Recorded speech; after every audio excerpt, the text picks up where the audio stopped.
இல்லை? வருஷம் வருஷம் அதை தானே பேசிகிட்டு இருக்காங்க. புதுசாக அந்த டேனியல் ராஜ் பிரதர் வந்து என்னத்தை பேசிட போகிறார்?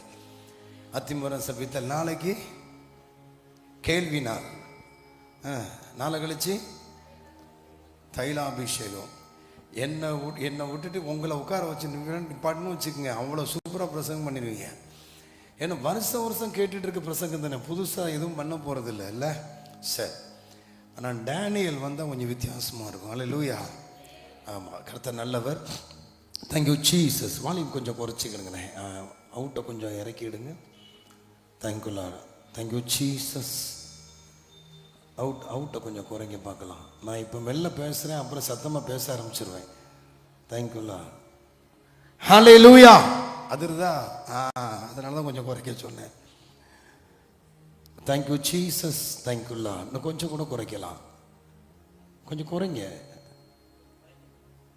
தேங்க்யூலா. Thank you Jesus. இன்னும் கொஞ்சம் குறைக்கலாம். தேங்க்யூலா. ஹல்லேலூயா. கேட்குதா?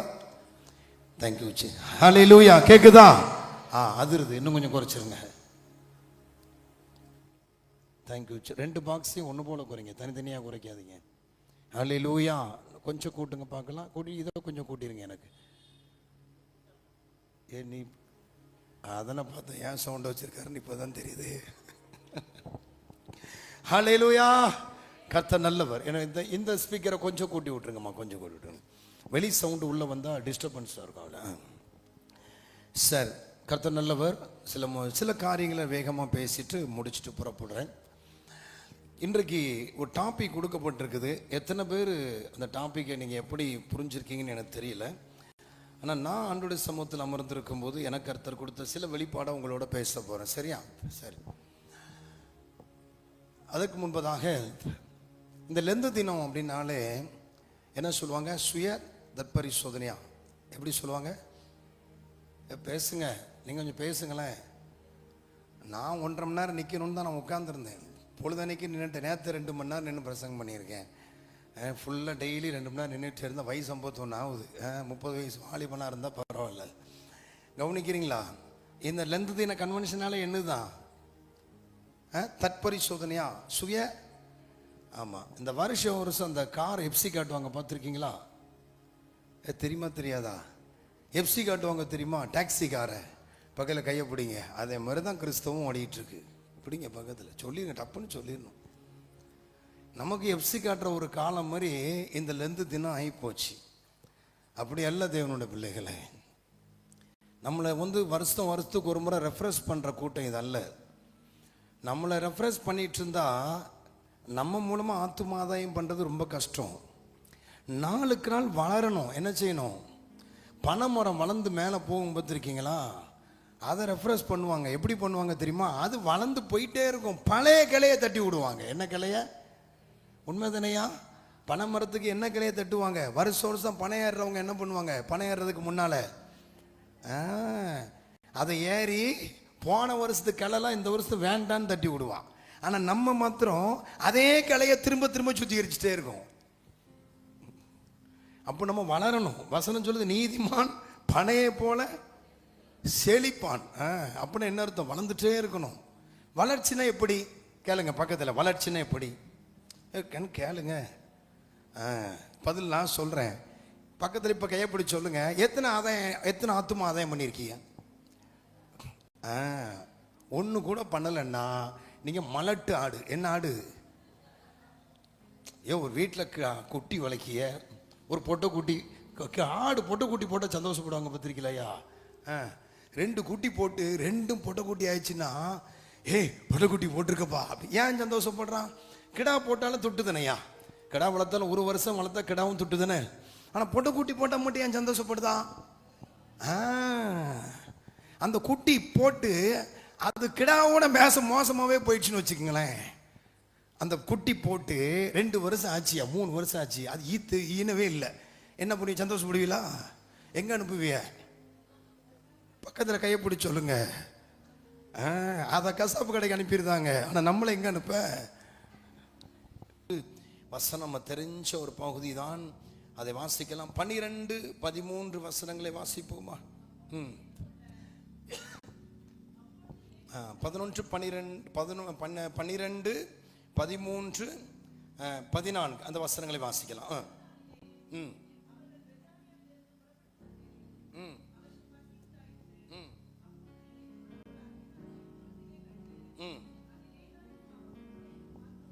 ம் ம் ம்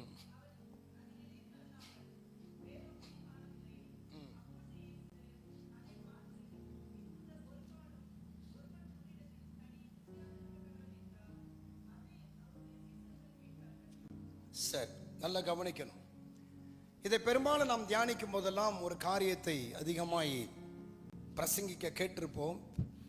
கனி கொடாத காலத்தில் அத்திமர சீசன் கிடையாது. இப்போ மாமரம் பார்த்தீங்கன்னா இப்போ இங்கே பூத்திருக்கிறது. நான் நேற்று ஒரு ஊருக்கு போயிருந்தேன். அங்கு மாமரத்தில் இவ்வளவு சைஸ் காய் இருந்துச்சு, இவ்வளோ. இப்போ இங்கே பூ இருக்குது. நான் ஆச்சரியப்பட்டேன், இங்கே பூ இருக்கு. ஆனால் நேற்று பார்த்த அந்த மரத்தில் காய், பெரிய பெரிய காய், இவ்வளோ பெரிய காய் இருந்தது. இவ்வளோ சைஸ் தான் இருக்கும். இப்போ ஏன் இப்படி இருக்குதுன்னு யோசிக்கும் போது எனக்கு கொஞ்சம் தோணுச்சு, அந்த காய் இன்னும் ஒரு வாரத்தில் பறித்து விற்றுருவான். அப்போ எல்லாம் சாப்பிட்டு காலி பண்ணிடுவான். அப்போ அதுக்கு அடுத்தது இதுக்கு காயாகி பழமாயி அவன் கைக்கு போதும். சீசன் கண்டினியூ ஆகணும் பார்த்தீங்களா? அப்போவும் மாம்பழ சீசன் ஸ்டார்ட் ஆக போகுது. அது ஒரு 2 மாதத்துக்கு அந்த சீசன் ஓடணும் அப்படின்னா ஒரு ஸ்டெப் பை ஸ்டெப்பாக காய்க்குது. ஆண்டவர் ஒரே நேரத்தில் எல்லாத்தையும் காய்க்க வைக்க மாட்டேங்கிறார். எவ்வளோ ஞானமுள்ள ஆண்டவர் பாருங்க. ஒட்டுமொத்த மாமரத்தையும் ஒரே டைமில் காய்க்க வச்சா என்னையா ஆகும்? தக்காளி மாரி விலை 2 ரூபாய்க்கு போயிடும். என்ன போயிடும்? உண்மையா இல்லையா?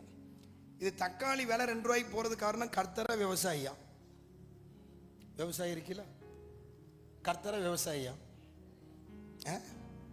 மாதிரி ஆண்டவர் குறை சொல்லு, இன்னும் போட்டால் ஆண்டவரே ஒன்றுமே கிடைக்க மாட்டுக்கு அப்படிமா. இந்த ஆலங்குளம்னு ஒரு ஊர் இருக்கு. அங்கே கல்லுக்கூட்டம், சாரி, அந்த என்ன கரும்புலியுத்துன்னு ஒரு கிராமம் இருக்கு. அந்த கிராமத்தில் ஒரு விவசாயி ஒருத்தர் இருக்கிறான். அந்த எல்லா மனுஷனும் ஆச்சரியப்படும். ஊரில் பண்ணையா இருப்பாங்க. தக்காளி இல்லாத சீசன்ல அவன் தக்காளி இருக்கும், கத்திரிக்காய் இல்லாத சீசன் அவன் தோட்டத்தில் கத்திரிக்காய் இருக்கும். அவ்வளோ ஞானமாக காய போடுவான். தக்காளி வெளியே 60 ரூபா கிலோ போயிருக்கும்போது அவன் தோட்டத்தில் தக்காளியாக இருக்கும். என்னன்னு கேட்டால் அதை கரெக்டாக காலத்தை கணித்து பயிரிட்டு வியாபாரம் பண்ணுறான். ஆனால் சில இடங்களில் ஒரே சீசனில் தக்காளி போடுவாங்க, பறிப்பு கூலி இல்லாமல் கடைசியில் ரோட்டு ஓரத்தில் கூட்டுவாங்க. நீங்கள் ஆலங்குளம் பகுதியில் பார்த்தீங்கன்னா அந்த மெயின் ரோட்டில் டன் கணக்காக தக்காளியை வைக்காலில் கூட்டி போட்டிருப்பாங்க. சரி, போகட்டும். எல்லாவற்றுக்கும் ஒரு சீசன் இருக்கிறது. அந்த சீசனை நியமித்தது தேவன். மனிதனாய் விவசாயம் பண்ணப்படுகிற அனுபவம் என்று சொன்னால் அவன் போடுற காலத்தில் அது பயிரிடும். மனுஷன் ஒரு விவசாயம் பண்றான்னா தக்காளி போட்டால் தக்காளி போட்டதுலேருந்து இத்தனை நாள் வளரும், அவனுக்கு நல்லா தெரியும். ஆனால் இந்த மாமர சீசன்கிறது மனிதனால் வர்றதில்லை, அது தேவன் உண்டு பண்ணது.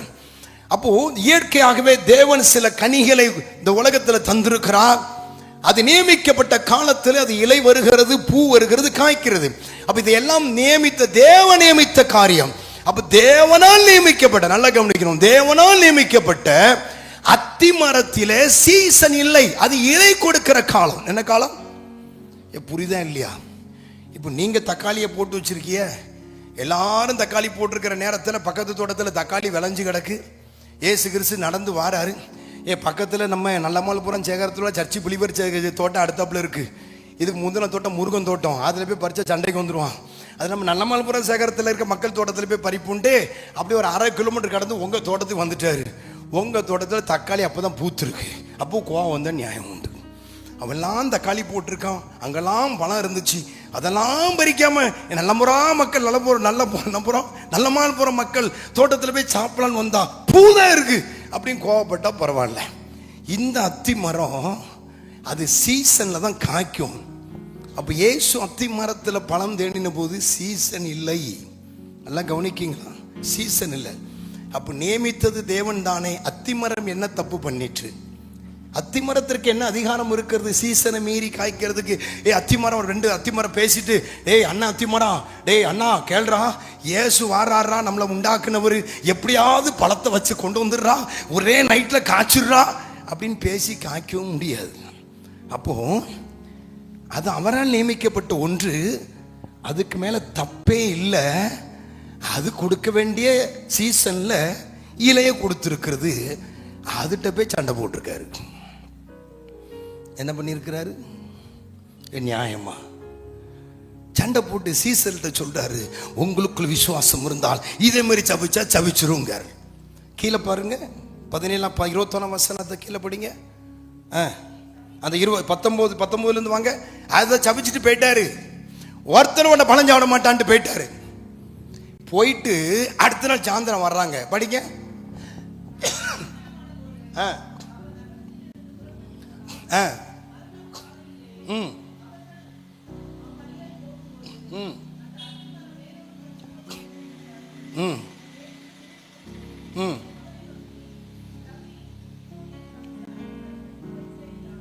அவர் என்ன சொல்லிப்பட்டார்? நாசமா போட்டுன்னா பட்டாரு, சபிச்சாரு. கவனிக்கிறீங்களா? நாசமா போட்டோம், நீ உன எரிஞ்சு சாம்பலப்போ அப்படின்னு சபிச்சாரு. நீ மனடியாவே இருந்துட்டாரு. என்ன சொல்லிட்டாரு? உனக்கு இனிமே காயே கிடையாது, என்ன கிடையாது சொல்லுங்க. அவர் என்ன சொல்லி சபிச்சாரியா? நாசமா போட்டுன்னா சபிச்சாரு. அப்படி சபிக்கல, இனி ஒரு காலம் ஒருத்தனும் உண்ட பழமே சாப்பிட மாட்டான்ட்டாரு. அப்போ அது இலையா கொடுத்துட்டு இருந்திருக்கலாமே, ஆனா பட்டே போச்சு. என்ன ஆயிற்று? பட்டு போயிடுச்சு. அதை பார்த்து சீசர்கள் கேட்குறாங்க, ஆண்டவரே நீர் சபிச்ச மரம் பட்டு போச்சு ஆண்டவரே. அவர் டாப்பிக்கை மாத்திட்டார். நல்லா கேவலுங்க, டாப்பிக்கை மாத்திட்டார். மாத்திட்டு என்ன சொன்னாரு? உங்களுக்கு விசுவாசம் இருந்தால் இந்த மலையை நோக்கி பேசுங்க. படிங்க, அதை படிங்க. அத்திமரம் ஜபித்தலுக்கு இதுக்கு என்ன சம்பந்தம்? படிங்க. அவன் என்ன சொன்னான்? ஆண்டவரே நீ சபித்த அத்திமரம் பட்டு போச்சு. அவன் பாவப்பட்டு சொல்றான் பேதுரு, ஆண்டவரே கனி கொடுக்காத காலத்துல போய் இலை உள்ள மரத்துல போய் கனியை தேடி இப்படி சபிச்சு விட்டீர் ஆண்டவரே, மரம் பட்டு போச்சான்றான். அவரு டாபிக்கை மாத்திட்டாரு. மாத்திட்டு என்ன சொல்றாரு கவனிங்க.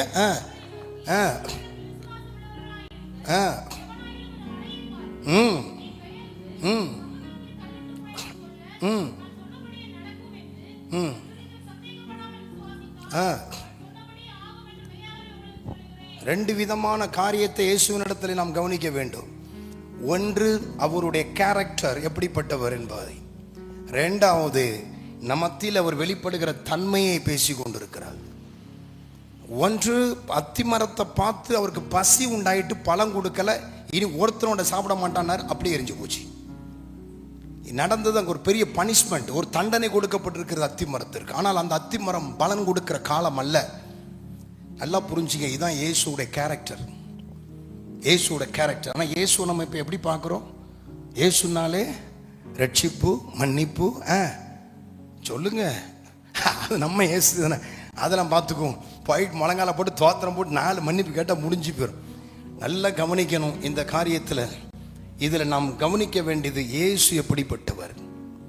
இந்த இயேசு கிறிஸ்து அத்திமரத்தை சபிச்சுட்டு சீசர்கிட்ட டாப்பிக்கை மாத்துறாரு. இங்க பார், நீ இதே மாதிரி விசுவாசத்தோட பேசுனா மலையே போயிருன்றார். இப்போ அவருடைய ஸ்தானத்துக்கு ஒத்த அதிகாரத்தை நம்மிடத்துல ஷேர் பண்றாரு. அவர் அத்தி மரத்தை காலி பண்ணிட்டார், பனிஷ்மெண்ட் கொடுத்துட்டாரு, அதை ஒன்னில்லாம ஆக்கிட்டாரு. இப்போ சீசர் இடத்துல ஷேர் பண்றாரு, இதே மாதிரி பவர் வாண்ட இருக்கு, நீயும் செய்யலாங்கிறாரு. ஆனா பாதிக்கப்பட்ட மரம் என்ன செய்தது? எதற்காக இதை பேசுகிறேன்னு தெரியுமா? இந்த இயேசுதான் நியாயாதிபதியாய் ஒரு நாள் திரும்ப வருவார். நியாயாதிபதியாய் வருவார். அன்னைக்கு இயேசு எப்படிப்பட்டவருங்கிறத அந்த அத்திமரத்தை வைத்து புரிந்து கொள்ளுங்கள். அக்கினிமயமாய் வருவார். அவர் நியாயாதிபதியாய் ஒரு மனிதனும் எதிர்நிற்க கூடாதபடி அவர் வருவார். அவர் சிங்காசனத்தில் வீற்றிருப்பார். அன்றைக்கு அவரிடத்தில் கிருபையை பார்க்க முடியாது, இரக்கத்தை பார்க்க முடியாது, கருணையை பார்க்க முடியாது, மன்னிப்பை பார்க்க முடியாது. Only judgement, only judgement. ஆண்டவரே ஆண்டவரே, அவரிடத்தில் கொஞ்சம் கூட கருணை பார்க்க முடியாது. அவரிடத்தில் கருணையை அன்றைக்கு பார்க்க முடியாது என்பதற்கு அடையாளம் தான் கனிகூடாத காலத்தில் அத்தி மரத்தை சபித்து எரித்து போட்டேன் ஆண்டவர். இதுதான் அவருடைய ஒரிஜினல் கேரக்டர். அவர் தன்னை மாற்றிக்கொண்டு இந்த உலகத்தில் இன்றைக்கு அசைவாடி கொண்டிருக்கிறார். காரணம், பிதாவாகிய தேவன் பேரன்பை வெளிப்படுத்தி அவரை பலியாய் கொடுத்து, அவர் தம்மையே, பிதாவாகிய தேவனும் இயேசு ஒன்றா இருக்கிறார்கள், தம்மையே. அதுக்கு உதாரணம் சொல்ல போனா, கெத்செமனே தோட்டத்தில் இயேசு மரிப்பதற்கு முன்பதாக ஜெபம் பண்ண போறாரு. அவர் போய் ஒரு பிரேயர் பண்றார். என்ன ஜெபிக்கிறார்? பிதாவே, இந்த பாத்திரம் என்னை விட்டு நீங்க கூடுமானால் நீங்கட்டும், ஆகிய என் சித்தத்தின்படி அல்ல உமது சித்தத்தின்படி. ஒரு ஜெபம் போதாதா? ஒரு ஜெபம் போதாதா? ஒரு முறை சொன்னால் போதாதா? ஆண்டவரே, இந்த பாத்திரம் என்னை விட்டு நீங்க கூடுமானால் நீங்கட்டும். இதுதான் அவருடைய ஒரிஜினல் கேரக்டர். இயேசு என்பது சாதாரணமானவர் அல்ல, திரிகை தெய்வத்தில் ஒன்று. வேதம் சொல்லுகிறது, சகலமும் அவர் மூலமாய் அவருக்காகவே உண்டாக்கப்பட்டது. அவர் அல்லாமல் ஒன்றும் உண்டாகவில்லை. பூமி மாத்திரமல்ல, சூரியன், சந்திரன், நட்சத்திர, விண்மீன்கள், அண்ட சராசரங்கள் எல்லாமே இயேசுவால் உண்டாக்கப்பட்டது. அப்படிப்பட்ட சர்வ வல்லமையுள்ள தேவனாய் கர்த்தர் இயேசு. வேதம் சொல்லுகிறது, அந்த இயேசு, யோவான் 1:14, அந்த இயேசு மாம்சமாகி இந்த பூமியில வந்தார். கிருபையினாலும் சத்தியத்தினால் நிறைந்தவராய். எடுத்து வாசிக்கலாம் யோவான் 1:14. மைக்கில் வாசிமா. யோவான் 1:14 மைக்கில் சீக்கிரமாய். அந்த வார்த்தை மாம்சமாகி கிருபையினாலும் சத்தியத்தினாலும் நிறைந்தவராய் நமக்குள்ளே வாசம் பண்ணினார். போதும். ஹலோ, இயேசு கூட வருவார், எல்லாவித அற்புதம் செய்வார். எத்தனையாய் அவரை நக்கல் பண்றோம் தெரியுமா? நம்ம எவ்வளவு பரியாசம் பண்றோம் தெரியுமா? அவரை யார் அவர் தெரியுமா? கொஞ்சமாவது உணர்ந்திருக்கிறோம் அவர் யாருன்னு. பிசாசு ஏன் என்னை கிறிஸ்தவனு கண்டா பயப்பட மாட்டேங்க தெரியுமா? இயேசுவின் நாமத்துல போ அப்படின்னுங்க அப்படிங்க சிரிக்கும். வேற அவனுக்கு நல்லா தெரியும், இவ இயேசு விசுவாசிக்கிற லட்சணம் அதுக்கு தெரியும். அதுக்கு இயேசுவின் ரத்தம் சொல்லி பாருங்க, இயேசுவின் ரத்தம். ஆனா வசனம் என்ன சொல்லுது? விசுவாசிக்கிறவர் நடக்கும் அடையாளங்கள் அவன பிசாசுகளை.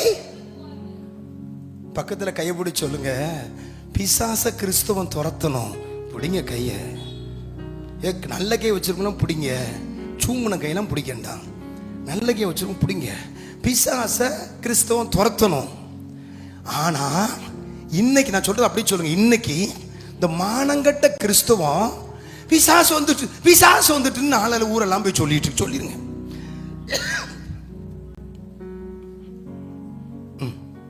என் வீட்டில் ஒரே போராட்டம், பார்த்துக்கிடுங்க.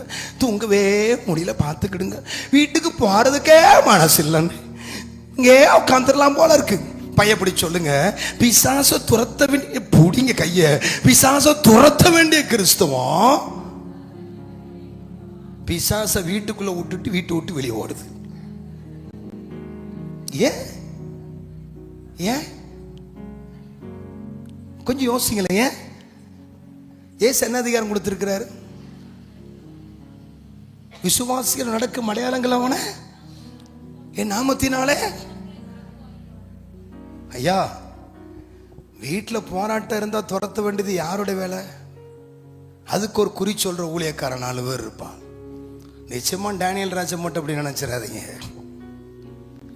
எங்க இருந்தாவது ஃபோன் பண்ணி வர சொல்லி, அன்னைக்கு கொஞ்சம் சோமணி பார்த்து சொல்லுங்கண்ணே, 10 நாளா என்னன்னே தெரியலண்ணே.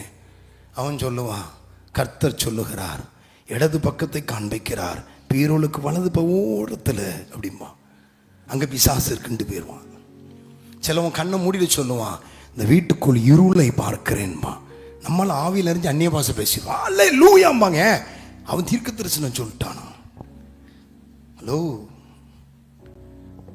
அத்தி மரத்தை நட்டது இல்லையா?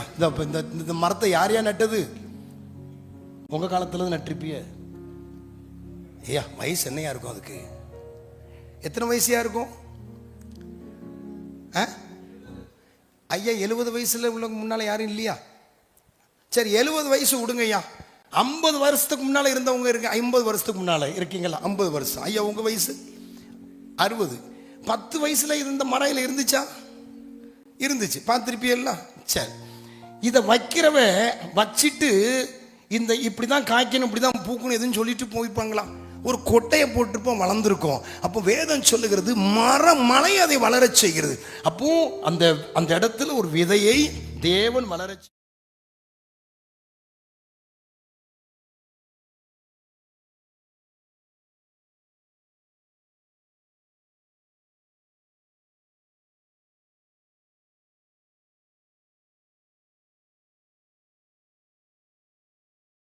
தேவன் ஐயா.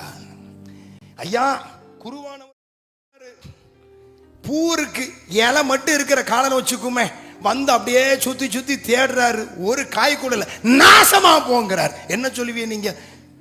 சொல்லுங்க, என்ன சொல்லுவிய? சொல்லிட்டாரு, அடுத்த நாள் பட்டும் போச்சு. பேசுங்க. ஐயா வந்து தேடுதாரு, தேடிட்டு நான் தான் வச்சு ஐயா கொடுங்க நான் தான் வரேன்னு வச்சுக்கோமே. இப்போ அதில் காயே இல்லையா? நான் சுற்றி சுற்றி தேடுதேன். என்னையா தேடுதேன்னு கேட்கிய பகலில் ஏதாவது பழம் கிடக்குமான்னு பார்க்க. நீங்கள் சொல்கிறிய ஐயா இப்போதனையா பூத்துருக்கு, பிஞ்சா பூ பிஞ்சுக்குள்ளே உழலையா, எப்படியா இப்போ காய் இருக்கும் கம்முன்றணும். நான் வந்தால் காய் இருக்கணும், மரமே இனி ஒரு காய் கொடுக்கக்கூடாது அப்படின்னா அடுத்த ஒரு நாளில் பட்டு போச்சு. நீங்களாம் என்னை வாழ்த்துவீலா, தூக்கி வச்சு ஆடுவீலா? விளங்குவானாவே, நாசமாக போகிறோம். விளங்குவானா? அவனுக்கு கொஞ்சமாக தான் அறிவு இருந்தா, கூறு இருந்தா, பூக்கிற இடத்துல போய் காய தேடி இருப்பான். ஹலோ, கொஞ்சம் கவனித்து பார் சபையே. இயேசுவினுடைய கேரக்டர் புரிந்துகொள். உங்க பார்வையில இயேசு ஒவ்வொரு வருஷமும் பிறக்கிறார். ஒவ்வொரு வருஷமும் லெந்து தின நாட்கள் அவர் குறித்து தியானிக்கப்படுகிறது.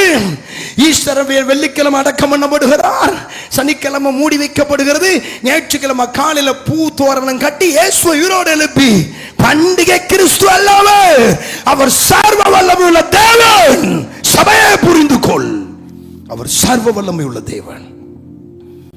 அவர் நியமித்த காலம் அத்தி மரம் இந்த காலத்தில் காய்க்காது, தேவன் நியமித்தது. தேவன் நியமித்த காலத்துல போயே அவரே தேடுறாரு. ஒத்த வார்த்தையில எரிஞ்சு போச்சியா? கூட இருக்கிற சீசர்ல அப்படியே பேச்சை மாத்திட்டு இதே மாதிரி ஒன்னாலும் செய்ய முடியும்ட்டு போறாரு. இதுதான் அவருடைய ஒரிஜினல் ஃபேஸ். ஒரு காலம் வரும், அன்றைக்கு யார் அவரிடத்தில் தப்ப முடியும்? என்னுடைய பிள்ளைகளை ராஜாதி ராஜாவாய் வரும்போது இயேசுவே அன்னைக்கு நான் அப்படி இப்படி ஏதாவது சொல்ல முடியுமா? புரிந்து கொள்ளுங்கள். இந்த நாளில் அதைத்தான் உங்களோடு பேசும்படி கர்த்தர் என்னை கொண்டு வந்திருக்கிறார். நம்மிடத்தில் அவர் எதிர்பார்க்கிறது என்ன? இங்கு ஒரு அதிகாரத்தை பகிர்ந்து கொள்ளுகிறார். என்ன அதிகாரம்? திரும்ப ஒரு முறை படிக்கலாம். 21ஆம் வசனம், மாற்கு 11:21. திரும்ப படிங்க. என்ன அதிகாரத்தை ஷேர் பண்றாரு? பேதுரு நினைவு கூர்ந்து அவரை நோக்கி, ரபி, இதோ நீர் சபித்த அத்திமரம் பட்டு போயிற்று என்றான். இயேசு அவர்களை நோக்கி, தேவனிடத்தில் விசுவாசம் உள்ளவர்களாயிருங்கள். எவனாகிலும் இந்த மலையை பார்த்து நீ பெயர்ந்து சமுத்திரத்திலே தள்ளுண்டு போ என்று சொல்லி தான் சொன்னபடி நடக்கும் என்று தன் இதயத்தில் சந்தேகப்படாமல் விசுவாசித்தால் அது நடக்கும். இப்ப என்ன ஷேர் பண்றார்? ஃபெய்த். என்ன எதிர்பார்க்கிறார்? ஃபெய்த். அப்போ இயேசு இன்றைக்கு நம்மிடத்தில் எதிர்பார்க்கிறது விசுவாசம். கனி என்று நாம் அடிக்கடி பேசுகிறோம். கனி கொடுக்கலன்னா நாசமா போயிருவேன், உன்னை ஒப்புக்கொடு, உன்னை சீர்திருத்து, உன்னை சரி பண்ணு. எத்தனை நாள் தான் வருஷம் சரி பண்ணிட்டு இருப்பீங்க? அப்போ ஆண்டவர் எதிர்பார்க்கிறது ஃபெய்த். என்ன ஃபெய்த்? தேவன் தம்முடைய ஒரே பேரான குமாரனை எனக்காக கிருபாதார பலியாய் உலகத்தில் தந்து என்னை மீட்டெடுத்திருக்கிறார். கைகளை தட்டி கர்த்தரை ஸ்தோத்திரம் பண்ணுவோமா? அதைத்தானே யோவான் 3:16 சொல்றாரு. தேவன் தம்முடைய ஒரே பேரான குமாரனை விசுவாசிக்கிறவன் எவனோ அவன் கெட்டு போகாமல் நித்திய ஜீவனை அடையும்படிக்கு அவரை தந்தருளி இவ்வளவாய் உலகத்தில் அன்பு கூர்ந்தான். அப்படியானால் இங்கு பிதாவாகி தேவன் எதிர்பார்க்கிறது என்ன? தாம் அனுப்பின இயேசுவை விசுவாசிக்க வேண்டும். அதைத்தான் அவர் எதிர்பார்க்கிறார். அப்போ கனி கொடுக்க அனுபவம் என்று சொன்னால் நீங்கள் இயேசுவை விசுவாசிக்கிறவர்களாக இருக்க வேண்டும். எல்லா காரியத்திலும், ஏதோ ஒரு காரியத்திலும் மாத்திரமல்ல, எல்லா காரியத்திலும் அவரை நாம் விசுவாசிக்க வேண்டும். அதானே மிகவும் முக்கியம். அதைத்தான் அவர் எதிர்பார்க்கிறார். நமக்கெல்லாம் பேரே என்ன தெரியுமா? அற்புதங்களை செய்கிறவர்கள்லாம் நமக்கு பேரு, தீர்க்கதரிசினா பேரு விசுவாசி. என்ன பேரு? விசுவாசியே நீ பதறாதே, விசுவாசியே நீ கலங்காதே, விசுவாசியே நீ பதறாதே, விசுவாசியே நீ கலங்காதே. விசுவாசித்தால் நீதிமான் என்றும் என்றும் பிழைப்பான். விசுவாசித்தால் நீதிமான் என்றும் என்றும் பிழைப்பான். அப்ப எதிர்பார்க்கிறது விசுவாசம். நம்மிடத்தில் அது இருக்கிறதா? ஃபெய்த் இருக்கிறதா? கிறிஸ்து நமக்காய் மரித்து அடக்கம் பண்ணப்பட்டு உயிரோடு வந்துட்டார்.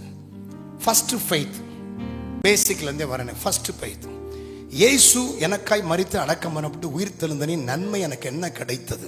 ஃபர்ஸ்ட் வாசிக்கலாம். ரோமர் 4ஆம் அதிகாரம் கடைசி வசனம். அவர் நம்முடைய பாவங்களுக்காக ஒப்பு கொடுக்கப்பட்டு நாம் நீதிமான்கள் ஆக்கப்படுவதற்காக எழுப்பப்பட்டும் இருக்கிறார். நம்பர் 1, அவர் நம்முடைய பாவங்களுக்காய் மரித்திருக்கிறார். என்னுடைய பாவத்துக்காய் இயேசு சிலுவையில மரித்திருக்கிறார். எத்தனை பேருக்கு இந்த விசுவாசம் இருக்கிறது என்று எண்ணுகிறீர்கள்? என் அன்பு தேவனுடைய பிள்ளைகளே, இன்றைக்கும் அநேகர் சில நேரங்களில் தனக்கு ஏதாவது ஒரு பிரச்சனை வரும்போது தெய்வத்தினிடத்தில் கிட்டி சேர முடியவில்லை, தெய்வத்தின் மீது நம்பிக்கை இல்லை, இல்லை ஏதாவது ஒரு காரியம் வந்துச்சுன்னா அவங்க தன்னைத்தானே குற்றப்படுத்திக் கொள்ளுகிறார்கள். தன்னுடைய தலைவலித்து, தலையெழுத்து, தலைவிதி, தலைமுறை சாபம் பேசிக்கொள்றாங்க. ஒரு கிறிஸ்தவனாய் இருக்கிறவன் 4 பேருக்கு மத்தியில் அவனுக்கு ஏதாவது ஒன்று வரும் என்று சொன்னால் அவனுக்கு பயம் இருக்கக்கூடாது என்று இயேசு விரும்புகிறார். பயம்னா என்ன பயம்? மரண பயம் இருக்கக்கூடாதாம். என்ன பயம்?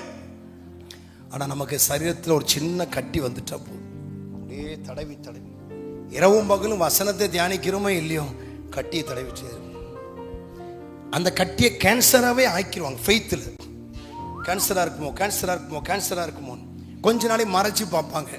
அப்புறம் பயம் வந்துடும்.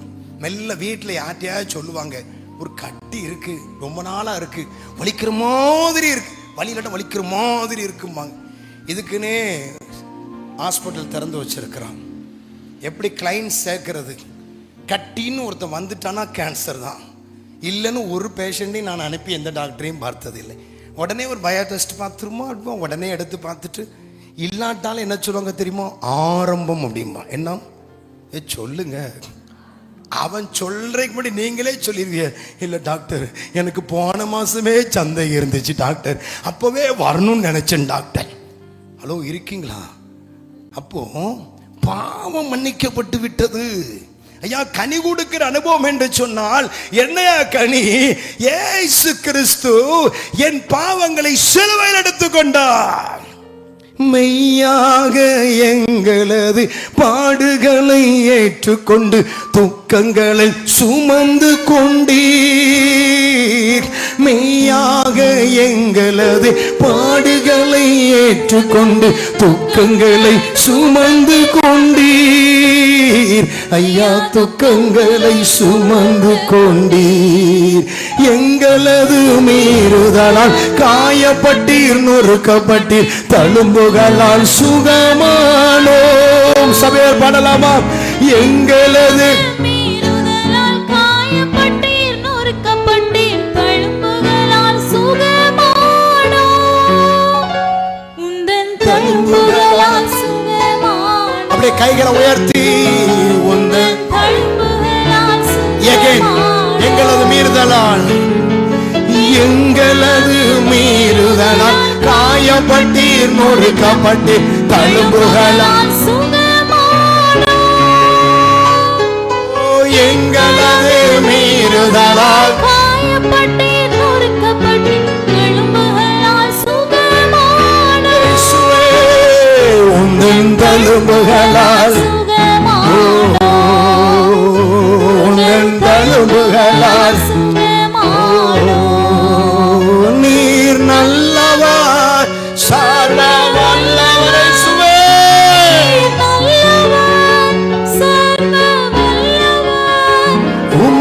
இரக்கத்திற்கு முடிவே இல்லை, உங்க அன்பிற்கு இரக்கத்திற்கு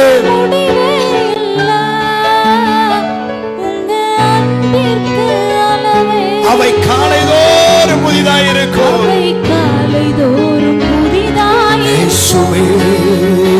அவை காலைதோறும் இருக்கும். மனதுருகும் தெய்வமே ஏசையா, உம்மை மனதார துதிப்பேன்.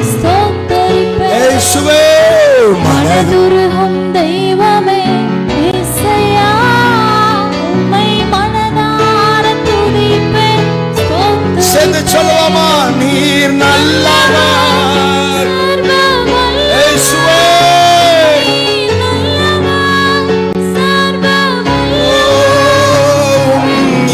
இரக்கத்திற்கு முடிவே இல்லை.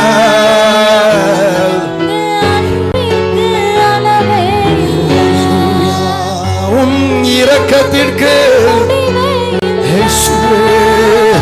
அவை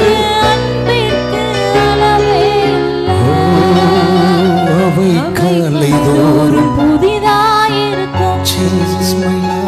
அவை காலைதோறும் புதிதாயிருக்கும். எத்தனுடைய பாவம் மன்னிக்கப்பட்டிருக்கிறது, எத்தனுடைய பாவம் மன்னிக்கப்பட்டிருக்கிறது. கைகளை உயர்த்தி காமிக்க முடியுமா? என் பாவம் மன்னிக்கப்பட்டிருக்கிறது, அவர் இரத்தத்தினாலே நான் கழுவப்பட்டு இருக்கிறேன். கைகளை உயர்த்தி காமிக்க முடியுமா? கையை உயர்த்தாதவங்க எல்லாம் பாவம் செய்யாதவர்கள் என்று சொல்லிக் கொள்கிறீர்களா? பாவம் இல்லை என்றால் நம்மை நாமே வஞ்சிக்கிறவர்களாக இருப்போம் என்று வேதம் சொல்லுகிறது. ஐயா, தேவனுக்கு முன்பதாக ஒரு மனிதன் நீதிமான் அல்ல, ஒரு மனிதன் உத்தமனும் உத்தமியும் அல்ல. அப்படியானால் இயேசு எனக்காய் வரவில்லை என்று நாம் அறிக்கை பண்ணுகிறோம். ஐயா, நான் என்ன பாவம் செஞ்சேன்? என பாவம் மன்னிக்கப்படுறதுக்கு நான் என்ன பாவம் செஞ்சேன்? இயேசு ஒரு முறை ஆயக்காரன் வீட்டில் உட்காந்து சாப்பிட்டுட்டு இருந்தேன். லெஃப்ட் ரைட்ல முள்ள மாதிரி முடிச்சு வைக்க 2 பேரும் உட்கார்ந்து இருக்கிறான். வேதபார பரிசேயர் கூப்பிட்டு சீசர்ல கூப்பிட்டு கேட்கிறான், உங்க போதகர் இப்போ உட்கார்ந்து இருக்கிறாரே, அந்த லெஃப்ட் ரைட்ல உட்கார்ந்து இருக்கவன் யார் தெரியுமான்னு கேட்கிறான். அவெல்லாம் பாவின்றான். ஏசு என்ன சொன்னார் தெரியுமா? நான் வந்ததே அவங்களுக்கு தான். நான் நீதிமான்களுக்காக வரவில்லை, யோக்கியர்களுக்காக வரவில்லை, நான் பிறந்ததிலிருந்து உத்தமனாய் இருக்கிறேன் என்று சொல்லுகிறவர்களுக்காக வரவில்லை, நான் வந்ததே பாவியை ரட்சிக்க என்று சொன்னார். என் அன்பு தேவனுடைய பிள்ளைகளே, நம்முடைய கனி என்கிற துவக்கம் எங்க ஆரம்பமாகிறது தெரியுமா? இயேசு கிறிஸ்துவின் இரத்தத்தினாலே நான் கழுவப்பட்டவன், கழுவப்பட்டவள். இங்கதான் ஸ்டார்ட் ஆகுது. ஒருவேளை அவருக்கு முன்பதாக, ஆண்டவரே, நான் இந்த டேனியல் ராஜ் பிரதருடைய சாட்சியை கேட்டிருக்கிறேன், முள்ள மாதிரி முடிச்சொல்லிக்கு கொலகாரன், சுடுகாட்டில் போய் மனு சேலமை எடுத்து தின்னவன், புறம்போக்கு, இவனை மாதிரிலாம் நான் இல்லை ஆண்டவரே, நான் 2 தலைமுறையா அந்த சர்ச்சில் பிறந்ததுல இருந்தே கரெக்டா இருக்கேன்னு சொன்னா, ஏசு கிறிஸ்து உங்களுக்காய் வரவில்லை. நன்கு புரிந்து கொள்ளுங்கள். நம்மை பாவம் இல்லை. அடிக்கடி ஒரு வசனம் அறிக்கை பண்ணுவோம் தெரியுமா? ராபோபஜன திருவிருந்து எடுக்கும் போது எதுக்கு தெரியுமா? நாம் யாரும் யோக்கியம் இல்லைங்கிறத அவருக்கு முன்பதாக நிரூபிப்பதற்கு. நினைவு கூறும்படி செய்கள் என்று சொன்னாரே. தேவனுடைய பிள்ளைகளே, அத்திமரம் சபிக்கப்பட்டதை அனுதினமும் மறக்காதீங்க, ஞாபகத்தில் வச்சுக்கோங்க. அப்ப என் ஆண்டவர் எதிர்பார்க்கிறது என்ன? அந்த இன்சிடென்ட் நடக்கும் போதே ஷேர் பண்றாரு. இதே விசுவாசம் உனக்குள் இருந்தால் நீ இந்த மலையை தூக்கி கவுத்த முடியும்னு சொல்றாரு. அப்போ மலையை பெருக்கத்தக்க விசுவாசத்தை நமக்குள் எதிர்பார்க்கிற ஆண்டவர், அவர் சிலுவையில நமக்காய் மரித்ததின் பலனை பெற்றுக்கொள்ளாமல் இருப்போமானால் நம்மை போல பரிதபிக்கப்பட்டவர்கள் யாருமே இருக்க மாட்டோம். அப்போ என் பாவத்தை அவர் சுமந்து தீர்த்து விட்டார். அந்த பாவம் இனி என்னில் இல்லை. நான் என் சாட்சியை சொல்லியிருக்கிறேன். மிருகத்திற்கொப்பானவன், மிருகத்திற்கொப்பானவன்.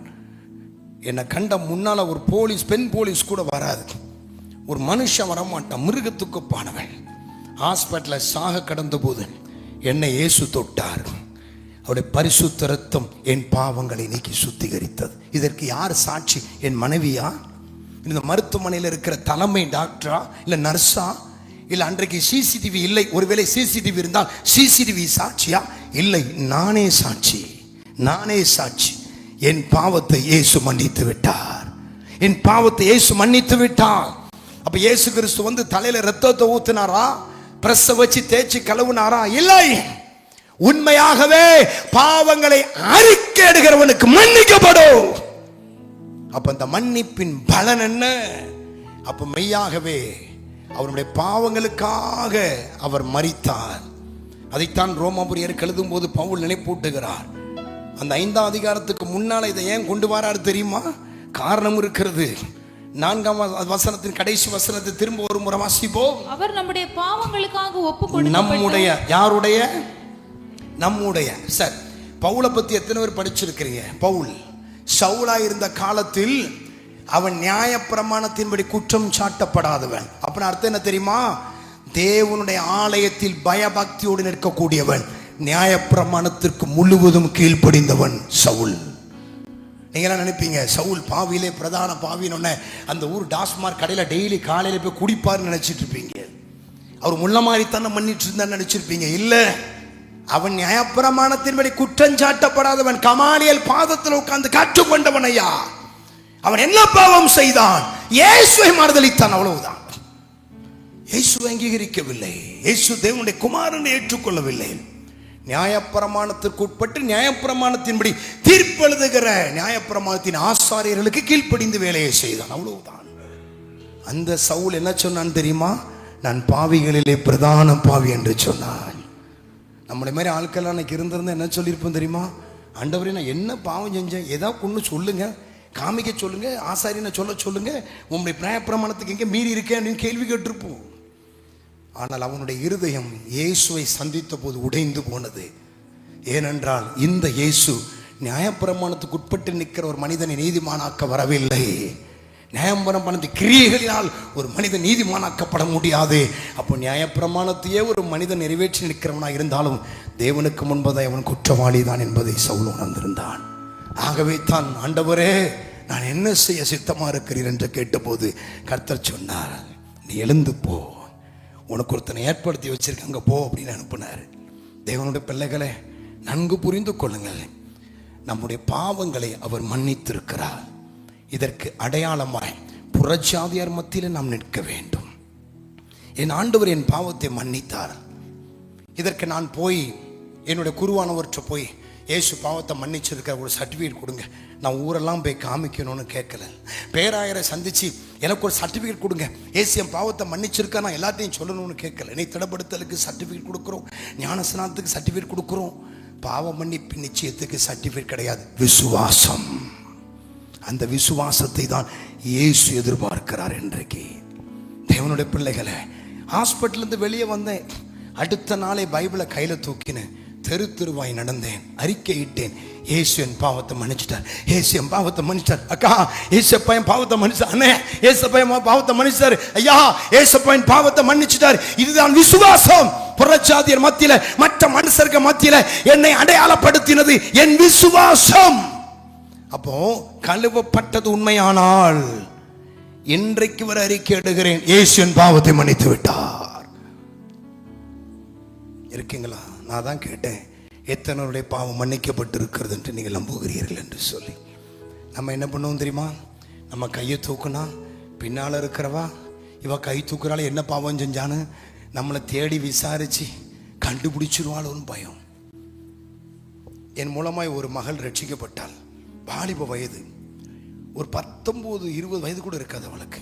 யூத் மீட்டிங்ல கதறி அழுதுட்டான். அவள் ஒரு நர்சிங் இன்ஸ்டியூட்ல அவள் ஒரு கான்ட்ராக்ட், இப்போ 20 வயசு இருக்குன்னு நினைக்கிறேன், ஒரு சின்ன ஒர்க் பண்ணிட்டு இருந்தா பக்கத்து ஒரு ஏதோ ஒரு ஸ்கூல்ல. வாலிப வயது, கதறி அழுது உருண்டு எந்திரிச்சிட்டான். மயக்க பிடிச்சிட்டு முன்னால வந்து என்ன சொன்னா தெரியுமா? நான் விபச்சாரியா இருந்தேன், இயேசு பாவத்தை மன்னித்து விட்டார். அப்படியே போய் அவளை தாங்கி பிடித்தேன், போத்துன்னு கீழே விழுந்துட்டா. இந்த தைரியம் எப்படி அவளுக்கு வந்தது? எப்படி வந்தது? மன்னிக்கப்பட்டு விட்டது பாவம், மன்னிக்கப்பட்டு விட்டது பாவம். மன்னிக்கப்பட்டது உண்மையானால் அறிக்கை தைரியமாயிருக்கும். அந்த மகா சாட்சியை கேட்டு அந்த கிராமமே அதிர்ந்து போனது. ஒருவரும் அதற்கு பிறகு அவளை கை நீட்டி குற்றவாளி என்று சொல்வதற்கு ஒருவனுக்கும் தைரியம் இல்லை. ஏற்ற நேரத்தில் திருமணம் நடந்தது. இன்றைக்கு ஒரு மிஷனரி பணித்தளத்தில் ஒரு மிஷனரியாய் வாழ்ந்து கொண்டிருக்கிறாள். என் அன்பு தேவனுடைய பிள்ளைகளை, கனி என்பது ஃபர்ஸ்ட். என் இயேசு எதிர்பார்க்கிறது என்ன தெரியுமா? உனக்காக சிலுவையில் நான் மரித்தேன், உனக்காக திரு ரத்தம் நான் சிந்தினேன், உனக்காக சிலுவையில் நான் மரித்தேன், உனக்காக திரு ரத்தம் நான் சிந்தினேன். நானே வழி, நானே சத்தியம், நானே ஜீவன் மகனே, உனக்கு நானே வழி, நானே சத்தியம், நானே ஜீவன் மகளே.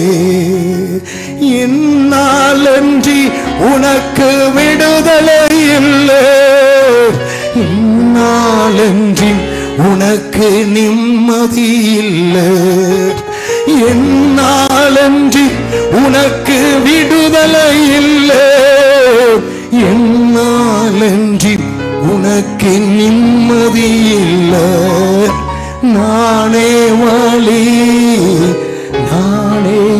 சத்தியம் நானே. இந்த பாட்டை பாடுனா நம்மளும் சேர்ந்து பாடுவோம். நானே வழிமு. அர்த்தமில்லாத வார்த்தைகளால் பாடுவது. எத்தனை பேர் என் கூட சேர்ந்து இப்ப பாடுனீங்க? அந்த வார்த்தையை அவரு சொல்றாரு, அக்செப்ட் பண்ண வேண்டியதான் நம்ம வேலை.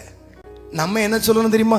நீரே வழி, நீரே சத்தியம், நீரே ஜீவன் இயேசையா, எனக்கு நீரே வழி, நீரே சத்தியம், நீரே ஜீவன் இயேசையா, உம்மாலன்றி எனக்கு விடுதலை இல்ல, உம்மாலன்றி எனக்கு நிம்மதி இல்ல, உம்மாலன்றி எனக்கு விடுதலை இல்ல, உம்மாலன்றி எனக்கு நிம்மதி இல்ல. சொல்லுவோமா? நீரே. Yes, Jesus. Love you, Jesus. Love you. ஒரு விஷயம் கூட சத்தத்தை உயர்த்தி, எனக்கு நீரே. ஹalleluya. நீரே சத்தியம், நீரே ஜீவன் இயேசையா. ஐயா, புறஜாதியாருக்கு முன்பதாக இவர்கள் கிறிஸ்தவர்கள் என்பதற்கு பேசிக் என்ன தெரியுமா? இவர்களிடத்தில் பாவம் இல்லை, இவர்கள் பாவம் மன்னிக்கப்பட்டு விட்டது. ஏன்? அந்த பாவம் மன்னிக்கப்பட்டதுனால இவர்களுக்கு ஆக்கினை இல்லை, தண்டனை இல்லை, சாபம் இல்லை. யாருக்கு முன்னால? புறஜாதியானுக்கு முன்னால. குற்றப்படுத்த ஒருவரால முடியாது உங்களை சபையை. வேதம் சொல்லுகிறது, ரோமர் 8:33, தேவன் தெரிந்து கொண்டவனை குற்றம் சாட்டுகிறவன் யார்? எவன் குற்றப்படுத்த முடியும்? ஒரு கிறிஸ்தவனை கை நீட்டி எவன் கை நீட்டி உங்களை குற்றப்படுத்த முடியும்? குற்றப்படுத்துறான் ஐயா. காரணம், சுத்திகரிக்கப்படாத வாழ்க்கை, இருமாப்புள்ள வாழ்க்கை, சுயம். நான் என்ன செய்தேன்? நான் என்ன பண்ணேன்? நான் ஒண்ணும் பண்ணலையே. தப்பிக்க முடியாத தேவனுடைய பிள்ளைகளே, கனி கொடாத காலத்திலேயே மரத்திலே போய் கனியை தேடி இருப்பார் என்றால், பாவ மன்னிப்பின் நிச்சயத்தை பெற்று புறஜாதிக்கு முன்பதாக நாம் தலை நிமிர்ந்து நடக்க வேண்டிய காலத்தில் அந்த வாழ்க்கை வாழவில்லை என்றால் தப்ப முடியாது. இன்றைக்கு கடந்து போயிட்டு நாளைக்கு இந்த நாள் எழுதி வைக்கப்படும். என்றைக்கு இயேசுவை ஏற்றுக்கொண்டோமோ அந்த நாளிலிருந்து உங்கள் வாழ்க்கையின் பயணங்கள் ஞாபக புஸ்தகத்தில் எழுதப்படும். தப்ப முடியாது, தப்ப முடியாது. அப்ப பாவ மன்னிப்பின் நிச்சயம். அவர் நம்முடைய பாவங்களுக்காய் ஒப்பு கொடுக்கப்பட்டார். அந்த இரத்தம் என்னை கழுவி இருக்குமானால் என் இருதயம் சுத்திகரிக்கப்பட்டிருக்கும். என் இருதயத்தில் பயம் இருக்காது. எதை குறித்து பயம் இருக்காது தெரியுமா? மரணத்தை குறித்தே பயம் இருக்காதாம். வாசிக்கலாமே எபிரேயர் 2:14-15. சீக்கிரமாக கொடுத்த நேரத்தில் முடித்து விடுகிறேன். ஆதலால் பிள்ளைகள் மாம்சத்தையும் இரத்தத்தையும் உடையவர்களாயிருக்க, மாம்சத்தையும் இரத்தத்தையும் உடையவர்களாயிருந்து அவரும் அவர்களைப் போல மாம்சத்தையும் இரத்தத்தையும் உடையவரானார். மரணத்துக்கு அதிகாரியாகிய பிசாசானவனை தமது மரணத்தினாலே அழிக்கும்படிக்கும் ஜீவ காலமெல்லாம் மரண பயத்தினாலே அடிமைத்தனத்திற்குள்ளானவர்கள் யாவரையும் விடுதலை பண்ணும்படிக்கும் அப்படியானார். எதற்கு? மரணத்திற்கு அதிகாரியான பிசாசானவனை மரணத்தினால் அழிக்கும்படிக்கும், ஜீவ காலமெல்லாம் மரண பயத்திற்குள்ளான யாவரையும் விடுதலை பண்ணும்படிக்கு. எப்படியானார்? நம்மை போல மாம்சத்தையும் இரத்தத்தை உடையவனார். எதற்காய் மாம்ச இரத்தத்துடைய வந்தார்? நம்முடைய பாவங்களுக்காய் சிலுவையில் மரிக்க. அப்போ அவர் வந்ததின் நோக்கம், பிதாவானுடைய சித்தம் சிலுவையில் செய்து முடித்தார். அப்போ இது முடிக்கப்பட்டிருக்குமானால் பூத்தா காய் வரணும், காய் வந்தா பழுக்கணும். அது இயல்புதானே. அப்போ இது முடிக்கப்பட்டிருது நிச்சயமானால், இது ஒரு கிறிஸ்தவன் ஏற்றுக்கொண்டது உண்மையானால் அந்த பலன் கிடைத்திருக்க வேண்டுமே. என்ன பலன்? என்ன கனி? பாவ மன்னிப்பின் நிச்சயம் கேட்டிருக்க வேண்டும். அதுதான் பிரதானமான கனி, பாவ மன்னிப்பின் நிச்சயம். அந்த பாவ மன்னிப்பின் நிச்சயத்தோட பலன் என்ன? இனி மரண பயம் எனக்கு இல்லை. கையை தட்டி கர்த்தரை ஸ்தோத்திரம் பண்ணுவோம். இனி எனக்கு பயம் இல்லை. பிசாசை கண்டு பயமில்லை, சத்துருவை கண்டு பயமில்லை, உலகத்தை கண்டு பயமில்லை. இயேசு உலகத்தை ஜெயித்தார், நானும் ஜெயிப்பேன். ஆமென். கிறிஸ்தவனுடைய தைரியமே அதானே. இந்த காலத்தில் பார்க்க முடியல. அதானே பைபிளில் வேதம் எவ்வளவு சாட்சி சொல்லப்பட்டிருக்கிறது. பேதுரு எப்படி மரித்தான், பேதுரு எப்படி மரித்தான், அப்போஸ்தலன் பவுல் எப்படி மரித்தான், யோவானை எப்படி மரித்தான், பிலிப்பு எப்படி மரித்தான். தேவனுடைய பிள்ளைகளே, எப்படியெல்லாம் அந்த காலத்தில் தேவனுடைய மனிதர்கள் நடந்திருக்கிறார்கள். என்னுடைய தாத்தா எஸ்பி டேனியல் 1930-32 வந்த வருடங்களில் கன்னியாகுமரி மாவட்டத்தில் ஊழியத்துக்கு இருக்கும்போது இதை விட நல்ல பெரிய ஒரு புளிய மரமாம் அந்த கிராமத்தில் இயேசுவை பற்றி அறிவித்திருக்கிறார்.